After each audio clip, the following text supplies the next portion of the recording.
Thomas Alva Edison చదువుకుంటున్నప్పుడు ఒకరోజు teacher ఉత్తరం పెట్టి, ఇది నీ తల్లికి ఇవ్వు అని చెప్పారు. ఆ ఉత్తరంలో ఏమి రాసింది?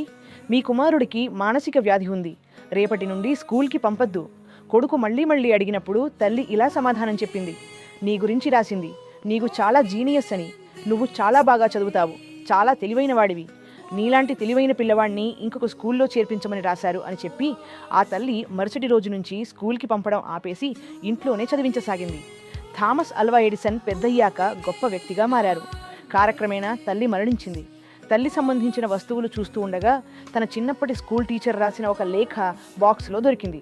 అందులో ఇలా రాసింది, మీ కొడుకు థామస్ మానసిక రోగి కావడంతో చదువుకోవడానికి అర్హుడు కాదు, రేపటి నుండి స్కూల్కి పంపొద్దు. ఆ లేఖను చూసిన వెంటనే థామస్ అల్వా ఎడిసన్ ఆపుకోలేక ఏడ్చాడు. అమ్మా, నేనొక మానసిక రోగినా? నువ్వు నాకు చెప్పకుండా ఎన్నో గొప్ప పనులు చేశావు. నా వ్యాధి గురించి నాకు చెప్పకుండా నాలో ధైర్యాన్ని నింపావు. నా కోసం ఎప్పుడూ ప్రార్థించేదానవు. నన్ను చర్చికి పంపి జ్ఞానం నేర్పావు. నన్ను దేవుని భక్తిలో పెంచావు. అతని తల్లి డైరీలో, నేను కాదమ్మా, నువ్వే నిజమైన జీనియస్వి అని రాశాడు. నిజంగా జీనియస్ అనేది థామస్ తల్లే.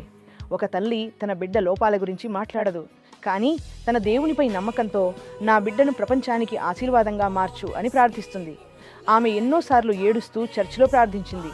ఆమె ప్రార్థనలు విని దేవుడు ఆ ఎంపిక చేయబడిన కుమారుడిని ప్రపంచ దేశాలకు ఆశీర్వాదంగా మార్చాడు.